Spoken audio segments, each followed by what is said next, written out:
Hello friends, in the last episode 100th episode हमने कृष्ण को साक्षी मानकर गीता की शुरुआत की थी और पहले 8 अध्यायों की बात की थी, जिसमें मैंने अध्यायों को संक्षेप में समझाकर फिर उनका प्रैक्टिकल लाइफ में एप्लीकेशन क्या है ये बताया था। इसी क्रम से और इसी तरह से बाकी के अध्यायों पे भी आते हैं।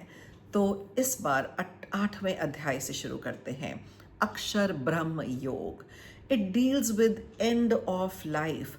The thoughts we have at the time of death determine our next destination. अपना ध्यान कृष्ण पर रखो। Fix on god at the last moment for divine abode. शरीर त्यागते समय भगवान का स्मरण करो। It teaches power of focus mind. ये प्रैक्टिकल वैल्यू है कि फोकस्ड माइंड में पावर है। Have positive intentions. Condition your mind. what you practice daily is what you will remember in crisis. अगर रोज भगवान को स्मरण करोगे तो आखिरी वक्त भी मन में उन्हीं का ध्यान आएगा। 9वां अध्याय है राज विद्या, राज गुह्या योग, जिसे रॉयल नॉलेज भी कहते हैं। Krishna reveals that pure bhakti is the highest knowledge. See god as goal of all your actions. और कृष्ण ही सृष्टि के आधार हैं। इसका अर्थ प्रैक्टिकल लाइफ में है कि intent matters more than the scale of the act. एक माइंडफुल ग्रैटिट्यूड को समझाया गया है। दैनिक क्रियाएं भी भक्ति का रूप हैं। हर कर्म को सेवा भाव से प्रभु को अर्पित करें। अगर हम ऐसा हमेशा करेंगे, रोज दिनचर्या में करेंगे, अंतिम समय थोड़ा अच्छा रहेगा। 10वां अध्याय है विभूति योग, divine opulence. It enumerates Krishna's opulence, beauty, intelligence, courage, etc. It reflects on his energy. All majestic and sublime are partial glimpses of his glory. जय श्री कृष्ण। वह अपनी दिव्य महिमा बताते हैं। वह हर श्रेष्ठ वस्तु में वास करते हैं। तो इसको हम ऐसे समझते हैं कि see the divine in excellence. When you see someone with extraordinary talent, remember this is the spark of divine in him. हर एक्सेलेंट चीज़ में, बहुत अच्छी चीज़ में भगवान का वास होता है।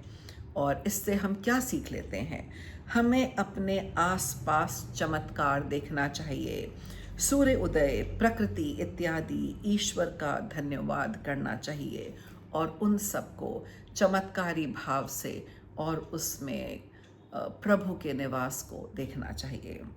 जो 11वां अध्याय है उसे विश्व रूप दर्शन कहते हैं, कॉस्मिक विजन। ये महाभारत का बहुत पावरफुल पार्ट था, जिसमें कृष्णा ने अर्जुन को अपना विश्व रूप, विराट रूप दिखाया, जिसमें पूरा ब्रह्मांड उनके अंदर सम्मिलित था। तो Krishna grants Arjun divine vision and reveals विश्व रूप। ये एक बार उन्होंने कौरव सभा में भी दिखाया, जब मूर्ख दुर्योधन ने उनको बंदी बनाने का प्रयत्न किया। तो cosmic universe without Krishna is impossible. वो कृष्णा के अंदर है पूरा ब्रह्मांड और काउंटलेस फॉर्म्स में उनके अंदर व्याप्त है। The universe is with in him. Virat रूप समस्त ब्रह्मांड और प्राणी, भूत, वर्तमान और भविष्य उनके अंदर ही स्थापित थे। It in practical life reminds us of our place in the grand scheme of things. इतनी बड़ी यूनिवर्स है, इतनी ग्रैंड स्कीम है, उसमें हम बहुत बहुत सूक्ष्म रोल प्ले करते हैं। It encourages humility. जब आप सागर के सामने भी बैठते हो तो अपनी तुच्छता का आभास होता है, तो हमें हम्बल ह्यूमिलिटी सिखाता है और फेथ भगवान पे। In a minute part of a small universe, ये हमें याद आता है कि I am a small part of it. It helps to dissolve our ego. हम हमारे अहम को, अहंकार को नष्ट करता है. We are a tiny part of this cosmic design. उसका बहुत छोटा हिस्सा है. हमारी सीमित दृष्टि को तोड़ता है.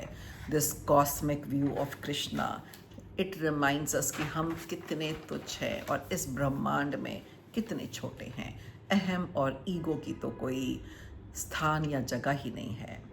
तो 12वां अध्याय है भक्ति योग, डिवोशन. ये भक्ति योग के बारे में है. अर्जुन ने पूछा कि भगवान के रूप की पूजा करनी चाहिए या निराकार निराकार ब्रह्म की. वो बोले कि व्यक्त रूप में भगवान को निष्ठा से याद करना उत्तम है. इट टीचेस अस, क्या सीख मिलती है? It teaches to cultivate emotional stability and compassion. दूसरों के लिए सुहृद भाव रखें और इमोशनली स्टेबल रहें. 13th अध्याय है क्षेत्र क्षेत्र जना योग, field and knower. Krishna distinguishes between the body and the matter, the soul and the consciousness. Physical world is the temporary playground. ये जो माया जाल की दुनिया है, ये एक बहुत छोटी टाइम की जगह है, इटर्नल नहीं है. और हमारी सोल इटर्नल है. आत्मा शरीर से अलग है. यह ही हमें बंधन मुक्त करता है. शरीर क्षेत्र है और आत्मा क्षेत्रज्ञ, द नोवर. प्रकृति और पुरुष, दैट मीन्स शरीर और आत्मा, प्रकृति और पुरुष. एंड यहाँ से हमें क्या ज्ञान मिलता है? It encourages self awareness. आप क्या हैं? शरीर नश्वर है और आपकी आत्मा क्या है? Instead of reacting immediately in anger, it teaches us to pause and recognize. 14th अध्याय है गुणत्रय विभाग योग, 3 गुण. 3 divine, sattvic, that is purity, goodness; rajas, that is passion, activity; tamasic, ignorance, laziness; and how to transcend these to reach liberation and Prabhu. और हमें क्या सीख मिलती है? It teaches us to be productive, peaceful, increase sattva, that is health, calm, knowledge, and decrease tamas, ignorance, and depraved behavior. 15th अध्याय है पुरुषोत्तम योग. Metaphor of N upside down बरगद का पेड़ जिसकी रूट्स और जिसकी जड़ें आकाश की ओर जाती हैं. He says roots should reach sky. Don't get entangled in temporary branches of world. Focus on root, spiritual. Earth is the material world. It teaches detachment. Don't get entangled in superficial pleasures. It leaves, purity, honesty, and teaches us not to be trivial. और 16वां अध्याय है देवासुर संपद विभाग. ये है divine and demonic. Distinguish between divine and demonic qualities. Divine includes honesty, humility, forgiveness, self-control, courage, and also cultivating virtue and goodness.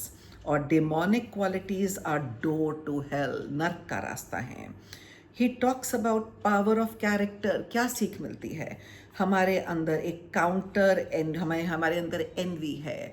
हमें अपनी N V को, हमें जेलसी को, एंगर को बंद करना है, समाप्त करना है. और गुडनेस और जनरॉसिटी को धीरे धीरे बढ़ाना है और उसकी दैवी प्रवृत्ति को बढ़ाना है. Actually it means remove anger and greed to improve mental health. तो बाकी के 2 अध्याय हम अगले एपिसोड 102 में करेंगे. काफ़ी ज्ञान हो गया एक दिन के लिए. So see you all and leave your comments behind.